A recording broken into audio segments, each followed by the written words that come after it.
नमस्कार, मैं हूं स्टीव बुटानी। आप देखना शुरू कर चुके हैं वैभव क्रांति चैनल। इससे में मौजूद है पलवल के जिला कांग्रेस कार्यालय में। हमारे साथ मौजूद है सोशल मीडिया विधानसभा कांग्रेस पलवल के इंचार्ज और कोऑर्डिनेटर महावीर तंवर। टिकटों की घोषणा अभी तक नहीं हुई है। दुख दुख दुख दुख दुख चल रही है सीने में हर कार्यकर्ता का। पूछते हैं महावीर तंवर से भी कि उनके दिल की धड़कनें कितनी तेज हो रही हैं, क्योंकि अभी तक टिकटों की घोषणा नहीं हुई है, जबकि 29 तारीख आ गई है नामांकन पत्र भरने की डेट, क्योंकि 29 तारीख से नामांकन पत्र भरे जाएंगे। महावीर जी, टिकटों की घोषणा नहीं हुई, इस बीच वायरल भी हो गई थी एक लिस्ट।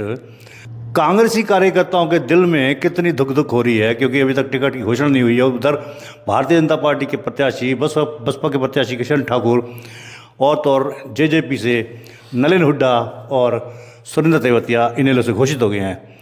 कांग्रेस की टिकट की घोषणा नहीं हुई है, निराशा तो होगी आपको।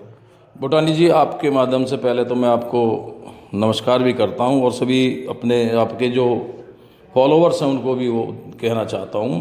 देखिए कि हर पार्टी की अपनी एक रणनीति होती है। जब लड़ाई लड़ी जाती है तो एक रणनीति के तहत लड़ी जाती है। अब जो आप हमारे ऊपर आरोप लगा रहे हैं कि हमारी टिकट डिक्लेयर नहीं हुई, तो ये तो सब पार्टियों पर लागू हो रहा है, क्योंकि इनेलो की टिकट कब निकली है, जेजेपी की कब आई है, कब बसपा की आई है। देखिए, सब पार्टियां अपने अपनी रणनीति के तहत अपनी टिकटें उतारती है। और अब जो हमारे सामने पिक्चर सबकी आ चुकी, कौन सा पहलवान किस पार्टी से उतरा हुआ है। अब हमारे अपने जो है टिकट डिक्लेयर होगी, उन सबको देखते हुए अपनी रणनीति के तहत होगी और आज या कल में टिकट डिक्लेयर हमारी हो जाएगी। रणनीति है या गुटबाजी? क्योंकि भयंकर गुटबाजी है आपके हुड्डा ग्रुप में और एसआर के ग्रुप में। देखिए, जहां शक्ति होती है पार्टी के अंदर, वहां गुटबाजियां भी होती हैं। हमारी पार्टी के अंदर जहां ये पहले बीजेपी वालों के आप बाइट देखेंगे, जब कहते थे इनके अंदर ताकत नहीं है, कोई लड़ने वाला नहीं है, इनके पास कैंडिडेट नहीं है। आज हमारे पास कैंडिडेट इतने हैं कि वहाँ जगह जगह 3 या 4 कैंडिडेट आ रहे हैं, 2 या 3 कैंडिडेट आ रहे हैं, तो अब ये कह रहे हैं गुटबाजी है। तो विपक्ष को तो बोलने का वो चाहिए, उनको तो बोलने का वो चाहिए, वो तो बोलते रहेंगे। जिस दिन हमारे कैंडिडेट आ जाएगा उस दिन किसी और माध्यम से बोलेंगे, लेकिन बोलेंगे। पूर्व मुख्यमंत्री मनोहर लाल जी कहते हैं कि सामने मैदान में अखाड़े में कोई पहलवान नहीं है, मजा नहीं आ रहा। और दूसरे भारतीय जनता पार्टी के नेता भी खूब आप पर तंज कस रहे हैं, चुटकियां ले रहे हैं। 10 लाख पार का नारा है इस बार कृष्णपाल गुर्जर का। देखिए, कृष्णपाल गुर्जर जी सांसद है हमारे, और वो 10 लाख का नारा लगा रहे हैं। एक तरफ कह रहे हैं मैदान में कोई नहीं है, दूसरी तरफ अब गांवों में जाके झोली फैला के भीख मांग रहे हैं वोटों की। बुटानी जी, आप समझिए, जब 10 लाख से कोई आदमी जीत रहा है तो वो भीख मांग रहा है, आंसू बहेगा थोड़े दिन बाद। अब मैं आपके माध्यम से एक बात कहना चाहूँगा, जहाँ जाके कल उन्होंने अपना बयान दिया है कि मुझे भीख दे दो, मैं झोली फैला के आया हूँ, जीत तो रहा हूँ लेकिन भीख मांग रहा हूँ आपसे। एक गाने का, राजेश खन्ना का गाना है, बहुत अच्छा है, ये पब्लिक है सब जानती है, अजी अंदर क्या है बाहर क्या है। जिस दिन हमारे हरियाणा का हिंदू मुसलमान का भाईचारा बिगड़ रहा था, इन्होंने कहीं पे जाके कोई अपना खेद प्रकट किया उन घटनाओं पे? कहीं खेद प्रकट नहीं किया। जिन आदमियों से आज ये भीख मांग रहे हैं, वो आदमी अंदर से जानते हैं सब, इनके अंदर क्या है और बाहर क्या है। ऐसी बात नहीं है, सब लोग जानते हैं और इनको करारा जवाब देने के लिए तैयार बैठी हुई जनता। देखिए, इनके दिखावा कुछ और होता है, बोलना कुछ और होता है, अंदर कुछ है। जब किसानों ने प्रदर्शन किया, जब 700 किसान शहीद हुए, कहीं भी इन्होंने खेद प्रकट नहीं किया। आज ये वहां जाके भीख मांग रहे हैं पब्लिक के अंदर, किसानों से वोट मांग रहे हैं। किस मुंह से ये वोट मांग रहे हैं किसानों से, जिनको ये आतंकवाद बताते थे? आज ये भीख मांग रहे हैं उनसे जाके। अब ये घड़ियाली आंसू भी रोएंगे। जो हमारे कैंडिडेट मैदान में आना शुरू होंगे, ये आंसुओं से रोएंगे, ये पैर पकड़ेंगे, ये भीख भी मांगेंगे। अपनों के बीच में गए थे, वो कहते हैं कि मैं अपनों के बीच में आया हूँ, वोटों की भीख मांगता हूँ। वोटों की भीख का मतलब ये नहीं है कि वो अपनापन न दर्शा, ये वोटों की भीख उनके अपनेपन की एक निशानी भी है। भूटानी जी, मैं मानता हूं अपनापन कह रहे हैं, लेकिन जिस दिन भाईचारा बिगड़ रहा था, आगजनी हो रही थी हरियाणा के अंदर, उस दिन अपनापन नहीं था क्या इनके अंदर? क्या दिलों में कहीं दुख नहीं था इनके अंदर कि भाईचारा बिगड़ रहा है? कहीं आगे खड़े होकर दुख प्रकट करें कि मैं इसकी निंदा करता हूं? ऐसा नहीं होना चाहिए। अगर इन्होंने कहीं निंदा प्रकट की है तो वो अपनी बाइट चलाएं, कहीं किसानों के प्रति इन्होंने 700 किसान मरे वहां अगर निंदा प्रकट की हो तो वो बाइट चलाएं। ये कहीं भी कुछ नहीं किया। आज इनका घमंड चूर चूर होने जा रहा है। आज इनको अंदर से अपनी हार नजर आ रही है। पलवल नहीं, फरीदाबाद भी, हरियाणा में पूरी एक रौ चल पड़ी है। फरीदाबाद लोकसभा का तो बच्चा बच्चा एक बात कहता है कि कृष्णपाल हारेगा, कृष्णपाल हारेगा, और कुछ बात ही नहीं करते कि कृष्ण, अभी तक तो हमारे कैंडिडेट सामने नहीं आए।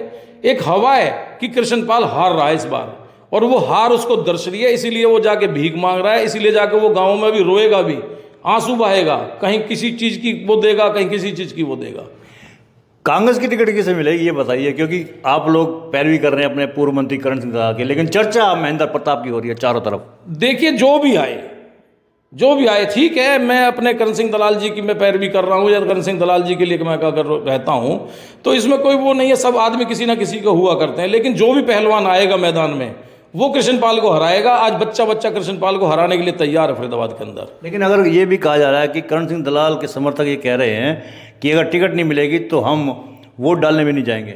ऐसी बात नहीं है। पहली बात तो ये है कि जो कांग्रेस पार्टी एक एक टिकट को बड़ी छांट के दे रही है, सोच समझ के दे रही है, सर्वों के आधार पर दे रही है। राहुल गांधी जी को भी पता है, आज साउथ के अंदर उन्होंने इतनी मेहनत करी है कि साउथ के अंदर बीजेपी का सुपड़ा साफ होने जा रहा है। एक नारा चल पड़ा है कि साउथ में साफ, नॉर्थ में हाफ, बिल्कुल नारा चल पड़ा है। और ये वाकई में ही हकीकत है। जहां 10 के 10 सीटें होती थी बीजेपी की, जहां 7 के 7 होती थी, जहां 25 के 25 होती थी, आज वहां बीजेपी घट रही है।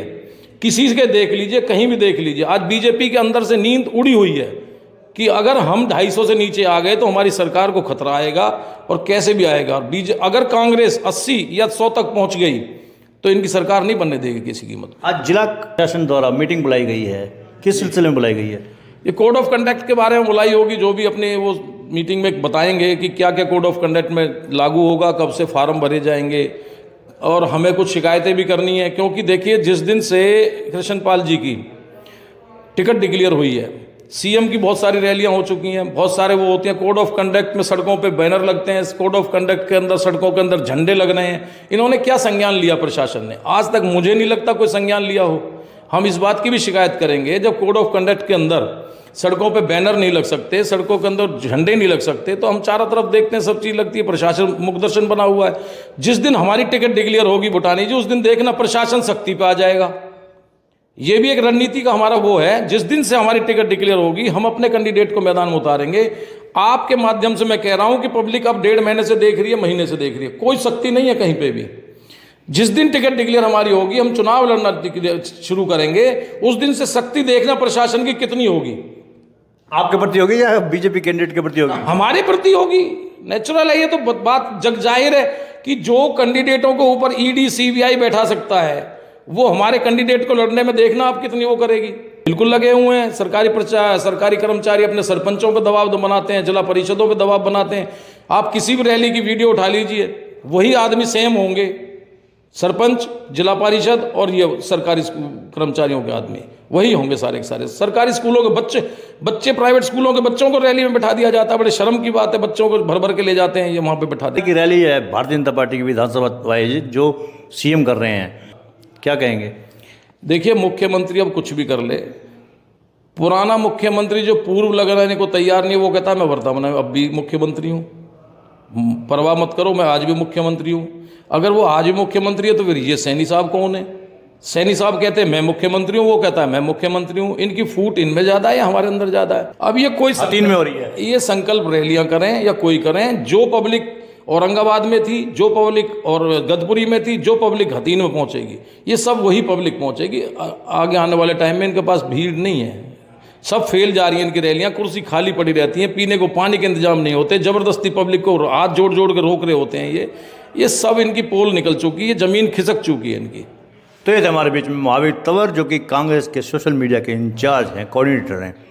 स्पष्ट आरोप लगाया है प्रशासन पर कि वो सख्ती नहीं कर रहा, ढिलाई बरत रहा है, क्योंकि अभी तक कांग्रेस प्रत्याशी की टिकट की घोषणा नहीं हुई है, इसलिए प्रशासन भारतीय जनता पार्टी की मदद कर रहा है, ये आरोप इनका है।